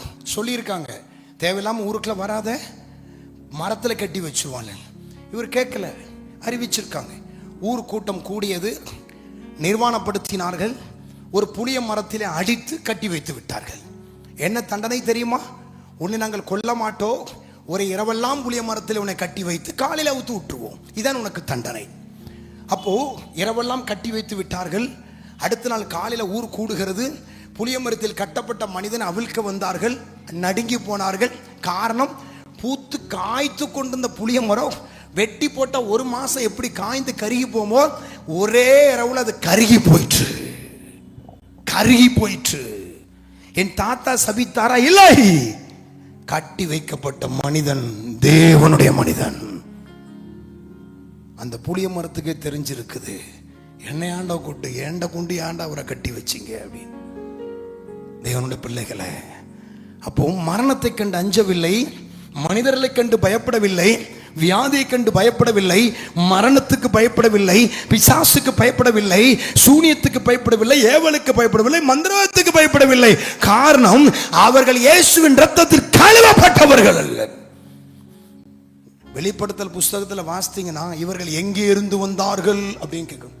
ஆட்டுக்குட்டியான ஒரு இரத்தத்திலே கழுவப்பட்டவர்கள் அப்படின்னு தான் அங்க சொல்லுது. இவர்கள் சர்ச்சில எல்லாம் செய்தவர்கள், கட்டி கொடுத்தவர்கள், தோரணம் கட்டினவர்கள், சபைக்கு அங்க ஒரு வார்த்தை கிடையாதுங்க. நல்லமால்புரம் கட்டடத்தை சபையை கட்டினவர்கள், தோரணம் கட்டினவர்கள், பொறுப்பில் இருந்தவர்கள், ஒரு வார்த்தை அங்க கிடையாது. ஒரே வார்த்தை, என்ன வார்த்தை? இவர்கள் ஆட்டுக்குட்டியான இரத்தத்தில் கழுவப்பட்டவர்கள். அப்போ கனி என்றாலே எதிர்பார்க்கிறது என்ன? நாம் கழுவப்பட்டிருக்கிறதை மற்றவர்கள் அறிய வேண்டும், அதான் கனி. அப்ப நாம் இயேசுவின் இரத்தத்திலே கழுவப்பட்டிருக்கிறோமா? அந்த கழுவப்பட்டதின் உணர்வு என்ன ஆகும் தெரியுமா? ஒரு பாடல் உண்டு தெரியுமா? என்னுள்ளம் தேவன் பால் பொங்கி வழியுதே, என்னை ரட்சித்தார் நான் நாடி பாடுவேன், எவ்வாறு மாறி யாரே என் உள்ளம் பொங்குதே, என் உள்ளம் பொங்கி பொங்கி பொங்கி பாடுங்களேன். டேனியல் ராஜ் பிரதர், உங்க செய்தி நல்லா இருக்கும். இந்த உட்கார்ந்தான் இப்படி பேசுறியா? இன்றைக்கு இதைத்தான் பேசும்படி ஆவியானவர் எனக்கு பணித்திருக்கிறார். என்னாவிலிருந்து இந்த வார்த்தை நீங்கள் எதிர்பார்த்திருக்க மாட்டீர்கள் என்று நான் நம்புகிறேன். ஆனால் இதுதான் இன்றைய பிரசங்கத்தின் விளக்கம் ஐயா. உன்னை ஒப்பக்கூடு, உன்னை சீர்திருத்து, உன்னை சரி பண்ணு, தண்ணி அடிக்கிறது விடு, தம் அடிக்கிறத விடு, நீ அது பண்ணு, இதெல்லாம் கனி கிடையாது. தம் அடிக்காத, தண்ணி அடிக்காத எத்தனையோ புறஜாதி மார்க்கத்தான் இன்றைக்கு இருக்கிறான். ட்ரெஸ்ஸே வேண்டாம், என் ஆசையை அடக்கிறேன், நிர்வாணமா நடக்கிறேன் எத்தனை பேர் இன்றைக்கு இருக்கிறான். பிறந்ததிலிருந்து ஒரு பீடி சிகரெட் குடிக்காம, அடுத்தவனுக்கு துரோகம் விளைவிக்காம, அடுத்தவன் பேர்ல இறக்கப்பட்டு சொத்தை வித்து கொடுத்த எத்தனையோ நன்மை செய்தவர்கள் உலகத்தில் இருக்கிறார்கள். அவர்கள் அல்ல பரலோக ராஜ்யத்துக்கு தகுதியானவர்கள், இரத்தத்திலே கழுவப்பட்டவர்கள். அப்ப கழுவப்பட்டதின் பலன் என்னை வெளிப்படுத்த முடியும். அல்லேலூயா. வாசிக்கலாம் எபிரேயர் புஸ்தகம், எபிரேயர் 14ஆம் அதிகாரம், மன்னிக்கிற 9ஆம் அதிகாரம் 14ஆம் வசனத்தை வாசிங்க பார்க்கலாம். 9ஆம் அதிகாரம் 14ஆம் வசனம் சீக்கிரமாய்.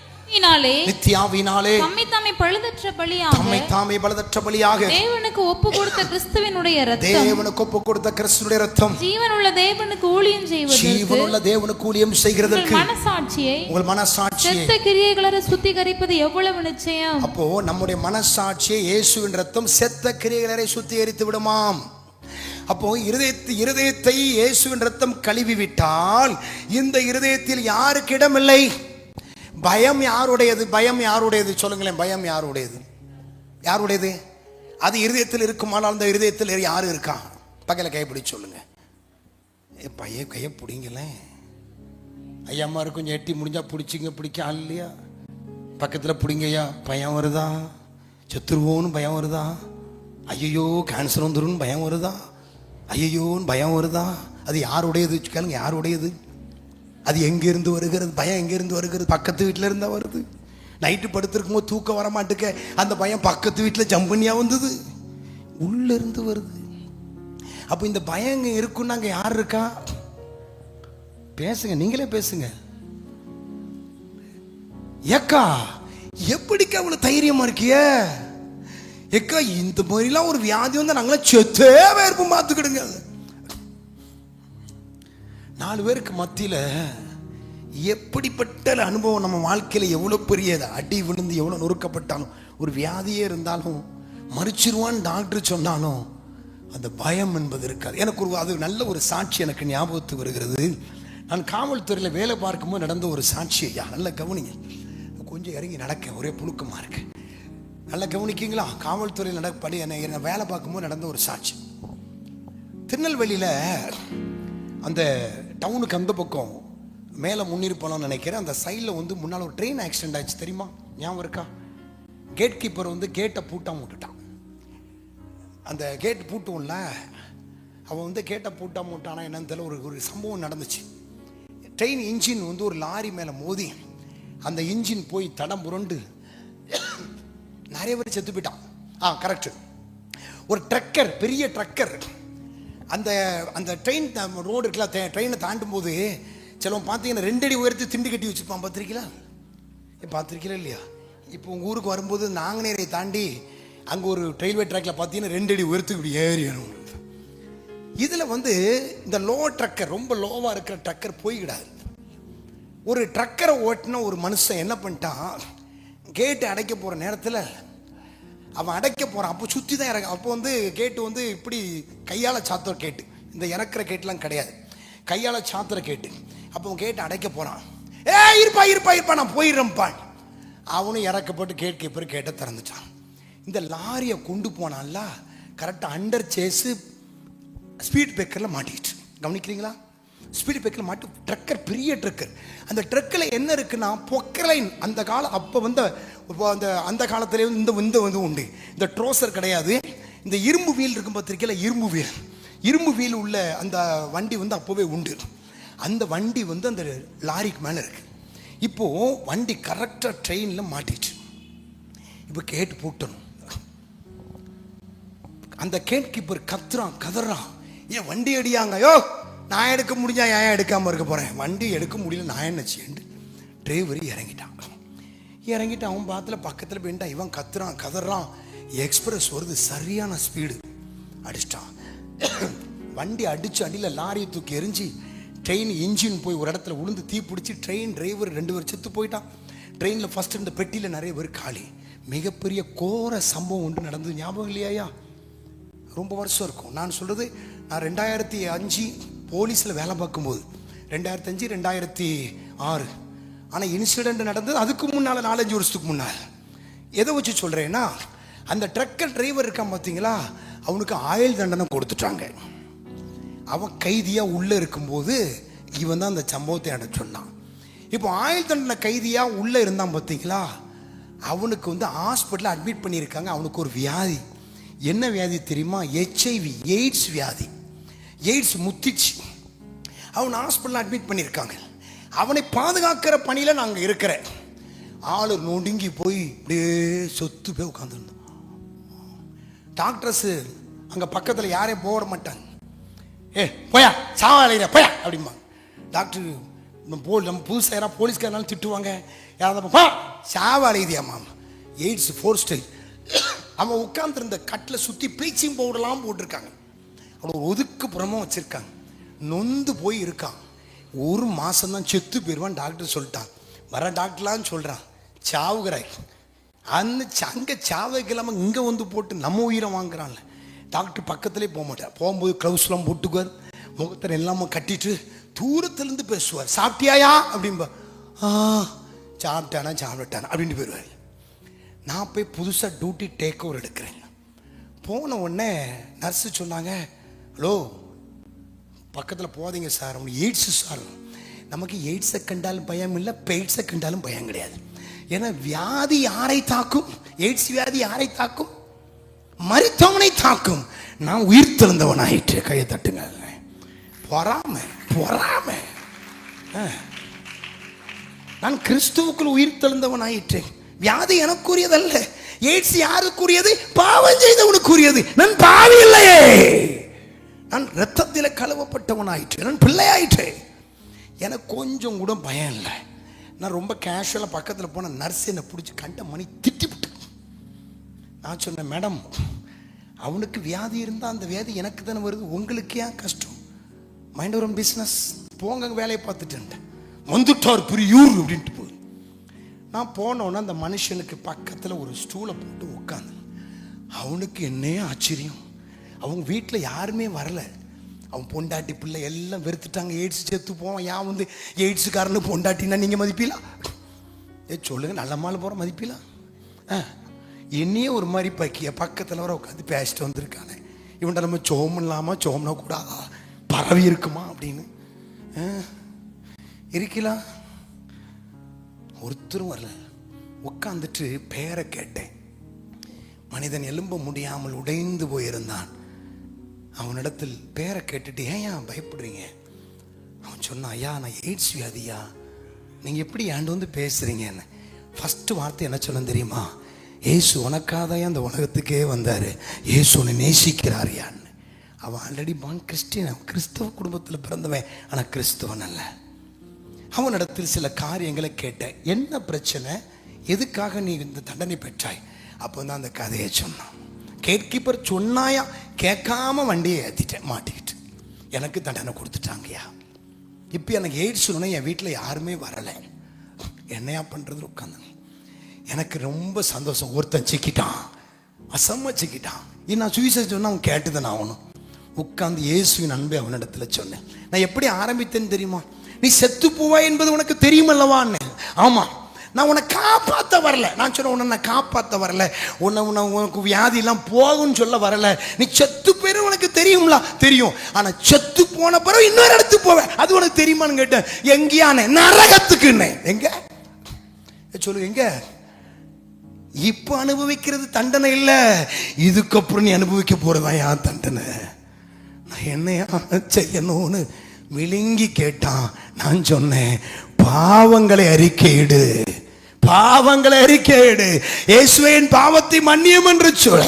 அவர் உன் பாவத்தை மன்னிப்பார், உனக்கு சமாதானம் தருவார். சித்தமானால் உன்னை விடுதலையாக்குவார். இல்ல நீ மரித்த பிறகு உன்னை பரலோகம் கூட்டு போயிடுவார். அந்த மனுஷனிடத்தில் எப்படி ஜெபிக்க வேண்டும் என்று கற்றுக் கொடுத்தேன். அந்த மனிதன் கண்ணை மூடினான். என் கையை அவன் தலை மீது வைத்தேன். நர்ஸ் அங்க ஹலோ கேட்டையா அப்படின்னு, ஓ போமா. நானா போயிருக்கேன் உலகத்தில் இருக்கிறவனிலும். சொல்லுங்க, என் கூட யார் இருக்கா? 2005 நினைக்கிறேன். எனக்கு வருஷம் என்ன? நர்ஸுக்கு எரிச்சல் வருது. கையை வச்சுட்டு கண்ணீரோட அழுது ஜெபித்த ஆண்டவரே, இந்த மனுஷனுடைய பாவங்களை மன்னியும் மன்னியும். நான் அழுதோன்னு அவனு அழுதுட்டான். ஜெபிக்க முடியல, பேச முடியல. என் பாவத்தை மன்னிங்க. என்ன நடந்தது தெரியுமா? முடிச்சாச்சு. அவன் அறியாமல் முகத்தில் ஒரு மலர்ச்சி, ஒரு சிரிப்பு. அவனிடத்துல சொன்னேன், உன் மரணத்திலிருந்து என்னால் உன்னை காப்பாற்ற முடியுமான்னு எனக்கு தெரில. ஏசு எனக்கு உனக்கு உயிரை கொடுப்பாரான்னு எனக்கு தெரியாது. நானே பிறந்து 1 வருஷம் குழந்தை. ரட்சிக்கப்பட்டது 2003 டிசம்பர் 31. 2003 டிசம்பர் 30 ரட்சிக்கப்பட்டிருக்கேன். 1 வருஷம் தான் இருக்கு. 2005 இந்த காரியம் நடக்கு. நானே பிறந்த 1 வருஷம் குழந்தை. எனக்கு சத்தியெல்லாம் தெரியாது, ஆனால் பாவத்தை இயேசு மன்னிப்பாருன்னு தெரியும். அப்ப நான் சொன்னேன், உன்னை இயேசு குணமாக்குவாரான்னு எனக்கு தெரியாது, ஆனா இன்றைக்கு நீ மரித்தால் பரலோகம் போய் விடுவாய். நல்ல கவனிங்க. அந்த மனுஷனுக்கு ஒரு மாற்றம் வர ஆரம்பித்தது, முகம் மலர ஆரம்பித்தது. நான் சொன்னேன், டாக்டர் எத்தனை மாதம் எவ்வளோ நாள் சொல்லியிருக்காங்க? 1 மாசம் கூட இல்லைன்னு சொல்லியிருக்காங்க. அந்த 1 மாசம் அழுதுட்டே இருக்க போறியா? நீ பரலோகத்திலும் போற, சந்தோஷமா இருயா.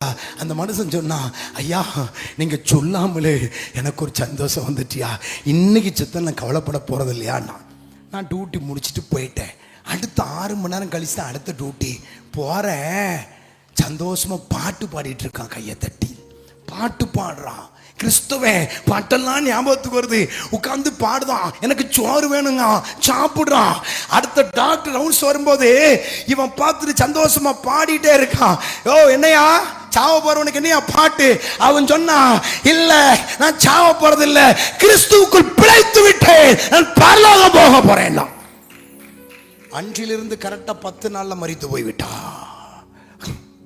ஹலோ, அந்த மனிதன் மரிப்பதற்கு சில நாட்களுக்கு முன்பதாக அவன் இருதயம் ஆனந்த மகிழ்ச்சி அடைந்தது.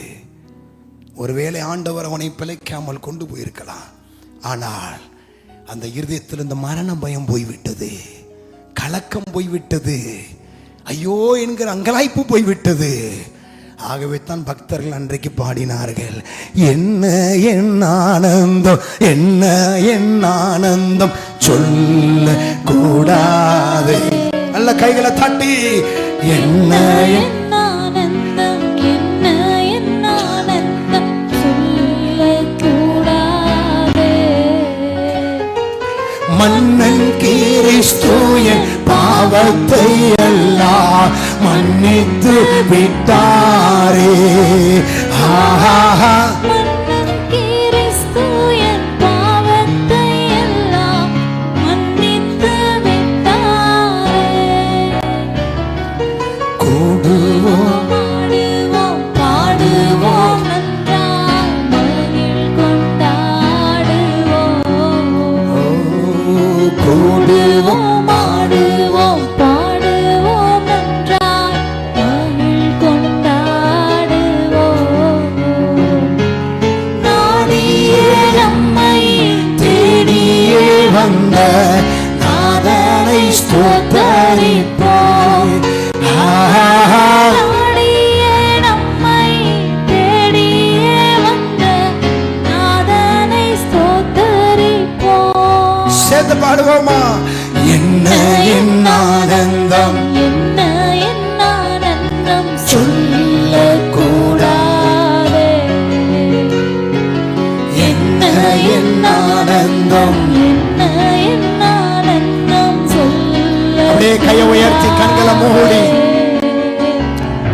மன்னன் கிறிஸ்து என் பாவத்தை எல்லாம் மன்னித்து விட்டாரே. மன்னன் கிறிஸ்து என் பாவத்தை எல்லாம் மன்னித்து விட்டாரே. அப்படியே கொஞ்ச நாள் கழிச்சு இன்னொரு பக்தன் பாடினான், என்னுள்ளம் தேவன் பால் பொங்கி வழியோதே, என்னை ரட்சித்தார் நாடி பாடு. ஒரு மாதிரி பாக்கியல. கனினா என்னன்னு தெரியுமா? ஹலோ, கனினா என்னன்னு தெரியுமா?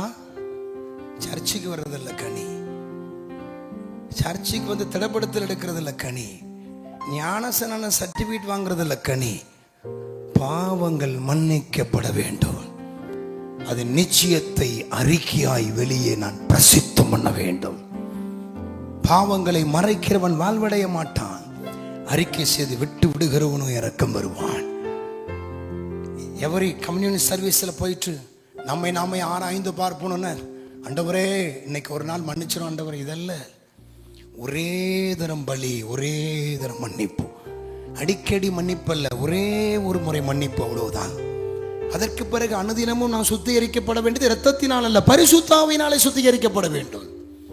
அப்ப பாவ மன்னிப்பின் நிச்சயம் ஒரு மனிதனுக்குள் வந்துவிட்டால் அவனை சுற்றி இருக்கிற பிரச்சனைகள், போராட்டங்கள் அவனை சேதப்படுத்த முடியாது. பயம் அவனை விட்டு ஓடி போய்விடும், கலக்கம் ஓடி போய்விடும், தைரியமும் தன்னம்பிக்கையும் தானாய் வரும். ஏனென்றால் அந்த இருதயம் செத்த கிரியைகளை சுத்திகரிக்கப்பட்டு தேவனுக்கு ஊழியம் செய்கிறதற்கு தகுதியாக்கப்பட்டு விடுகிறது. இதான் ஃபர்ஸ்ட் ஸ்டெப். செகண்ட் ஒன், ரோமர் 4 கடைசி வசனத்தை வாசித்து ஜெபிக்க போகிறோம். அவர் நம்முடைய பாவங்களுக்கு ஒப்பு கொடுக்கப்பட்டும் நாம் நீதிமான்களாக்கப்படுவதற்காக எழுப்பப்பட்டும் இருக்கிறார். திரும்பியும் கேட்கிறேனே, எத்தனை நீதிமான்கள் இங்க இருக்கிறீங்க? கைகளை உயர்த்துங்கள் பார்க்கலாம்.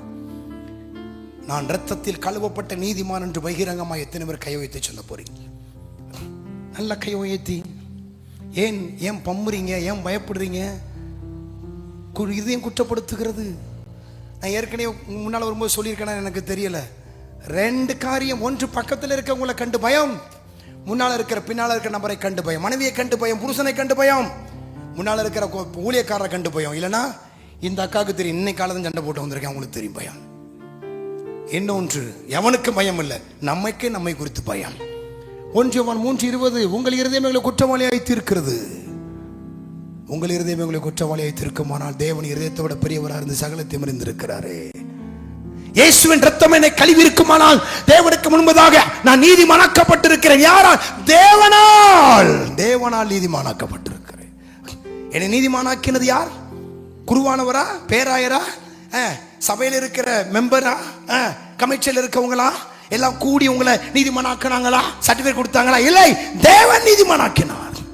அவன் தேவன் நீதிமானாக்கினார்னா எந்த இடத்துல எந்த மனுஷன் பயப்படுவோமா? எந்த மனிதன் மேல தலை குனியுமா?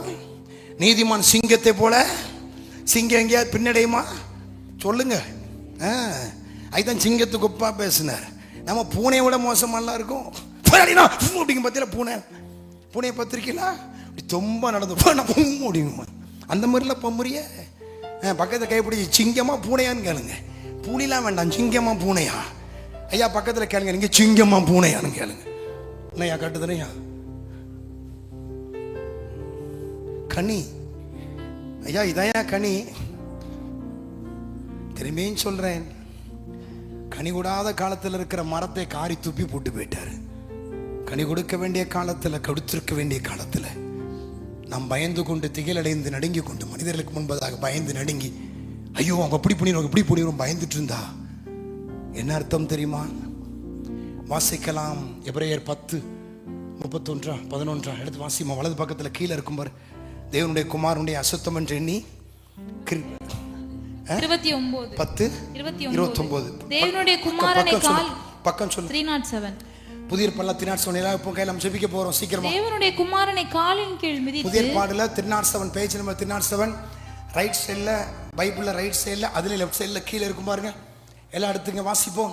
தேவனுடைய குமாரனை காலின் கீழ் மிதித்து. அதுக்கு மேல இருந்தே வாசிமா. மேல இருந்தே மோசேயினுடைய பிரமாணத்தை தள்ளுகிறவன் இரக்கம் பெறாமல் 2-3 சாட்சிகளின் வாக்கினாலே சாகிறானே. அப்படி அர்த்தம் என்ன தெரியுமா? பிரமாணம், நியாய பிரமாணத்துக்கு ஒருத்தன் கீழ்ப்படியலன்னா அவன் 2 சாட்சி வச்சு அவனை கொன்றுவாங்களாம். நல்லா கவனிக்கீங்களா? நியாய பிரமாணத்துக்கு கீழ்ப்படியலன்னா ஒரு 2 சாட்சி வச்சு அவனை கொன்றுவாங்களாம். அதை தான் சொல்றாரு, சாகிறானே. தேவனுடைய குமாரனை காலின் கீழ் மிதித்து. தேவனுடைய குமாரனை காலின் கீழ் மிதித்து தன்னை பரிசுத்தம் செய்த உடன்படிக்கையின் இரத்தத்தை அசுத்தம் என்று எண்ணி. நம்மை பரிசுத்தம் பண்ணின உடன்படிக்கை இரத்தத்தை அசுத்தம் என்று எண்ணி. அர்த்தம் என்ன தெரியுமா? சபைக்குள்ள வந்துட்டீங்கனாலே நீங்கள் இயேசுவின் இரத்தத்தில் கழுவப்பட்டவர்கள் என்று நீங்கள் உங்களை ஒத்துக்கொள்கிறீர்கள். நீங்க சர்ச்சுக்குள்ள வந்துட்டீங்கனாலே, நீங்கள் கிறிஸ்தவர்கள் என்று அறிக்கை பண்ணிட்டாலே நீங்கள் இயேசுவின் இரத்தத்தில் கழுவப்பட்டவர்கள் ஒத்துக்கொள்கிறீர்கள். ஆனால் கழுவினதின் பலனை அறிக்கையிட மறுதளிக்கிறீர்கள். அதுதான் வேதம் சொல்கிறது. கழுவப்பட்டது இயேசுவின் இரத்தத்தின் தன்னை பரிசுத்தம் செய்த உடன்படிக்கையின் இரத்தத்தை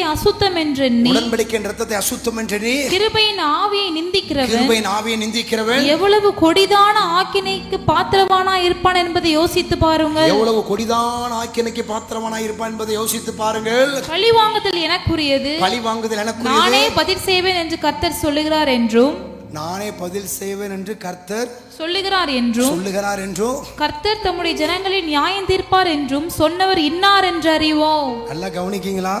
பழி வாங்குறது எனக்குரியது. பழி வாங்குற தேவன் பழம் கொடுக்கறதுக்கே கரிச்சு துப்பி எரிஞ்சிட்டு போயிட்டாரு, பழம் இல்லைன்ட்டு. அத்தி மரத்துல கொடுக்க வேண்டிய காலம் அதல்ல, ஆனாலும் அவர் எதிர்பார்க்கும்போது பழம் இல்லை, நீ வேஸ்ட்ன்ட்டாரு. கனி கொடுக்கிற காலத்துல இரத்தத்தில் கழுவப்பட்டதின் பலனை நாமும் பெற்றுக்கொள்ளாமல் மற்றவர்களுக்கு முன்பதாக அதை அறிக்கை பண்ணுவதற்கு தெம்பற்றவர்களாய் திராணியற்றவர்களாய் வாழ்வோம் என்று சொன்னால் காலம் ஒன்று வரும், அன்றைக்கு எப்படி தப்பித்துக் கொள்வீர்கள்? பார்த்துக்கலாம். இன்னைக்கு மறைச்சா எனக்கு இன்னைக்கு டுடே ரைட். மரணம் எப்போ யாருக்கும் வரும் தெரியாது தெரியுமா? ஆபிரகாம் சார்லஸ் கேள்விப்பட்டிருக்கீங்களா? ஆபிரகாம் சார்லஸ் தெரியுமா? பிரபலமான ஒரு தேவ மனிதன். கரெக்டாக 47 வயதில் மரித்து போனார். திருநெல்வேலி தூத்துக்குடி மாவட்டத்தை கலக்குனார். கோட்டை தூக்கி அடிப்பார், கண்ணு பிறவிக்குள்ள கண்ணு திறக்கும், சப்பானி நடக்க வைப்பார். அவர் அநேகர் கிரிட்டிசைஸ் பண்ணாங்க, பிசாசுனால் அற்புதம் செய்கிறான்னு சொல்ற லெவலுக்கு அற்புதம் செஞ்சார்.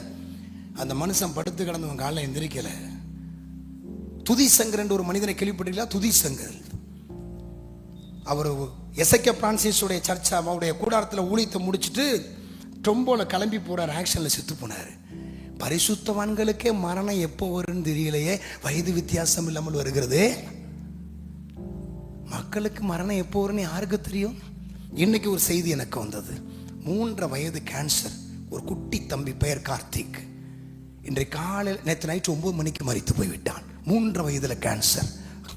தேவ பிள்ளைகளை, மரணத்தை தடுக்க முடியாது, அதை நாம் கட்டி போடவும் முடியாது, தள்ளி போடவும் முடியாது. என்று மரித்தால் எங்கே போவோம்? நியாயாதிபதியாய் ஒருவர் நியாயந்திருக்கு மட்டும் பாதாளத்தில் அடைக்கப்பட்டு விடுவோம். இன்னும் 1000 வருஷம் தாண்டினாலும் பாதாளத்தில் தான் இருக்கணும். அதற்கு பிறகு அவனை தூக்கி நியாயந்தி இருக்கும் போது தப்பிக்க முடியாது. கனி கொடுக்கிற காலத்தில் கனி கூடாமல் இருந்தால் எப்படி? கனி என்றால் என்ன? இரத்தம் கழுவப்பட்டதின் பலனை நான் அனுபவிக்க வேண்டும். அதை மற்றவர்களுக்கு முன்பதாக பறைசாற்ற வேண்டும், அடையாளப்படுத்தப்பட வேண்டும். மாத்திரமல்ல, அந்த இரத்தத்தின் பலன் என்னை நீதிமானாக்கி இருக்கிறது. எந்த இடத்திலும் தலை நிமிர்ந்து நிற்கிறவன் கிறிஸ்தவன், கூனி குறுகி நிற்கிறவன் அல்ல. உங்களை ஒருவனும் குற்றப்படுத்த முடியாது, ஒருவனும் குற்றப்படுத்த முடியாது. குற்றவாளி என்று தீர்த்து உலகம் நியமித்தாலும் நீங்கள் தைரியமாய் நிற்பீர்கள். நான் இயேசுவின் இரத்தத்தில் கழுவப்பட்டவன். மனிதன் குற்றப்படுத்தலாம், தேவனை நீதிமானா பார்க்கிறார் என்று. ஸ்தேவானை கல்லெறிந்தார்கள், குற்றவாளி என்று தீர்த்துதான் கல்லெறிந்தார்கள். உண்மையா இல்லையா? ஸ்தேவானை எதுக்கு கல்லெறிஞ்சாங்க? நியாயப்பிரமாணத்தின்படி குற்றம் தீர்த்தார்கள், கல்லெறிந்தார்கள். அப்ப நியாயப்பிரமாணத்தின்படி குற்றவாளி, உலக பார்வையில் அவன் குற்றவாளி. ஆனால் ஸ்தேவான் பயப்படவில்லை, நேர் முழங்காலிட்டு பரலோகத்தை நோக்கி பார்த்தபோது வேதம் சொல்லுகிறது, வானம் திறந்திருந்தது, பிதாவானவர் அமர்ந்திருந்த மகிமை கண்டான், வலது பாரிசத்தில் இயேசு எழுந்து நின்றதை கண்டான். ஐயா, அதே கிறிஸ்தவம். எலுமினிக்கலாமா? ஜெபிக்க போறேன்.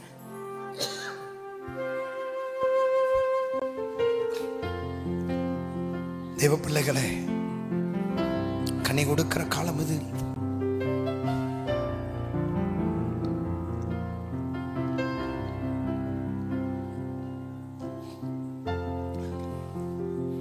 கொஞ்சம் உங்களை நீ ஆராய்ந்து பாருங்க. கிறிஸ்துவை ஏதோ அற்பமா நினைக்காதீங்க, அவரை சாதாரணமா நினைக்காதீங்க. அவர் இன்றைக்கு கிருபை மிகுந்தவர். அவரிடத்தில் எவ்வளவேனும் ஆக்கினை பார்க்க முடியாது, தண்டிப்பார் அடிப்பார் என்று பார்க்க முடியாது. எந்த திசையிலிருந்து பார்த்தால் இயேசு இரட்சகர் தான். இந்த காலம் ஒரு இரட்சகர் தான், கிருபையின் காலத்தில் ஒரு இரட்சகர் தான். ஆனால் ஒரு மரத்திற்கு அவர் இரட்சகராய் இருக்கவில்லையே, ஒரு அத்தி மரத்துக்கு அவர் இரட்சகராய் இருக்கவில்லையே. அந்த அத்தி மரத்தை சபித்தாரே, பட்டு போயிற்று. அப்போ அவருடைய வேகம், கோபம் எவ்வளவு அவருக்குள்ளிருந்து வெளியே வருகிறது என்பதை கவனித்து பாருங்கள். அப்ப இத்தனை வல்லமையுள்ள இயேசுவை இன்றைக்கு நாம் அந்த இரத்தத்தின் மகிமையை புரிந்து கொள்ளாமல் இன்னமும் இருதயத்துக்குள்ள பயத்தின் திகழை வைத்துக் கொண்டு, அந்த இரத்தத்தினால் நம்மை சுத்திகரித்துக் கொண்டு, அந்த பயத்தின் திகழை நம்ம விட்டு நீக்காமல், ஐயோ பிசாசு போராட்டம் என்று நம்மை நாமே சொல்லி வேதனைப்படுத்திக் கொண்டிருந்தோமானால் நாம் கனியற்றவர்களாய் இருக்கிறோம் என்பதை நாமே உறுதிப்படுத்துகிறோம்.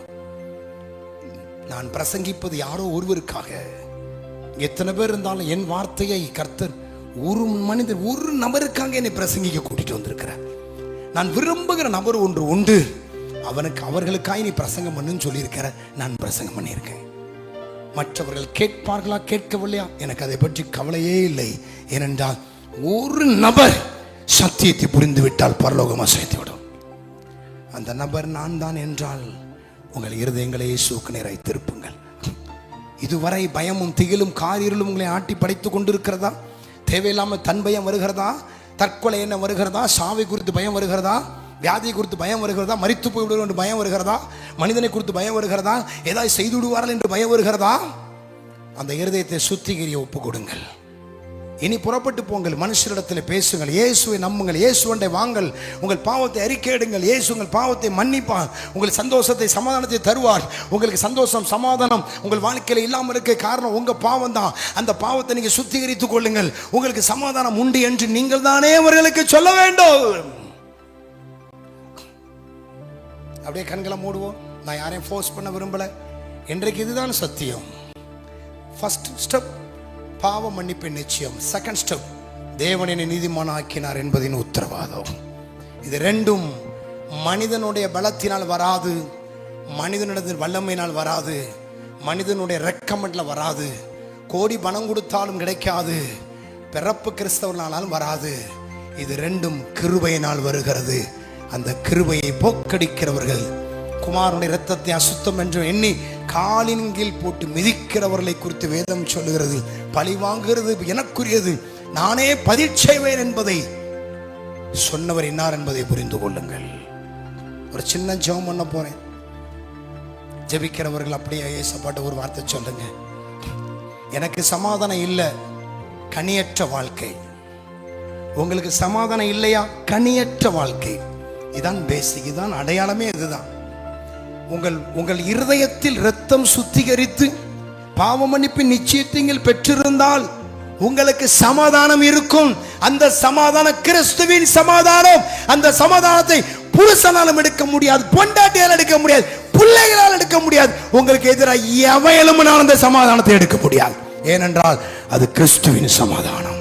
இதுதான் அடையாளம். பிதாவே, இயேசுவின் நாமத்தில் அன்பு ஜனங்களுக்காக ஜெபிக்கிறேன். உம்முடைய பிள்ளைகளுக்காக நான் ஜெபிக்கிறேன். உம்முடைய வார்த்தை பிரசங்கித்திருக்கிறேன். காது உள்ளவன் கேட்க கடவன். செவி திறக்கப்பட்டு யாருக்கெல்லாம் இந்த வார்த்தை இருதயத்துக்குள் சென்றிருக்கிறதோ, கர்த்தர் இந்த நாள், இந்த வருஷம், இந்த செகண்ட்ல இருந்து ஒரு கனி உள்ள வாழ்க்கையாய், எத்தனை துன்பம் பிரச்சனை வந்தாலும் கிறிஸ்துவுக்குள் சமாதானம் உள்ளவர்கள் இவர்கள். ஏனென்றால் இவர்களிடத்தில் பாவங்கள் மன்னிக்கப்பட்டிருக்கிறது. மன்னித்தவர் இயேசுவின் இரத்தம். இவர்கள் நீதிமான்கள் என்று தேவனால் உத்தரவாதம் பண்ணப்பட்டவர்கள் என்கிற தைரியத்தோடு இனி இந்த பட்டணத்துக்குள், கிராமங்களுக்குள் அவர்கள் புறப்பட்டு போவார்களாக. மற்ற மனுஷர்களிடத்தில் தைரியமாய் பேசுவார்களாக. தேவனுடைய கரம் கொடுத்து வழி நடத்தட்டும். மனதார வாழ்த்தி ஆசீர்வதிக்கிறேன் இயேசுவின் நாமத்தில் பிதாவே, ஆமேனா. சத்தமா சொல்லுங்களேன், சத்தமா சொல்லுங்களேன். பிரசங்கம் பிடிச்சிருக்கா? அது எப்படி பிடிக்கும்? பிடிச்சிருக்குன்னு சொல்லுங்க. ரெண்டு கையோட ஒரு கையை ஆட்டி காமிங்க பாப்போம். மெல்ல எலும்புது எழுது ஒளிஞ்சு போயம்ல. இந்த பிரசங்கம் கேட்டிருக்கீங்களா? கனி கொடுக்கறத பத்தி இப்படி பிரசங்கம் கேட்டிருக்கீங்களா? கேட்டிருக்கீங்களா? அதனாலதான் இன்னைக்கு என்ன கொண்டு வந்திருக்கிறாரு. கையை நீட்டி இன்னைக்கே வாழ்த்திருங்க. நல்லா இருப்பா சொல்லிருங்க. சொல்லுங்க, நல்லா இருப்பா சொல்லிருங்களேன். நான் எப்பவும் அது வாங்கிட்டு போயிருவோம்ல. நாளைக்கு வேற, இன்னைக்கு நீங்க நல்லாருன்னு சொல்லணும். அதான் எனக்கு தேவை. கர்த்தர் உங்களை ஆசீர்வதிப்பார்.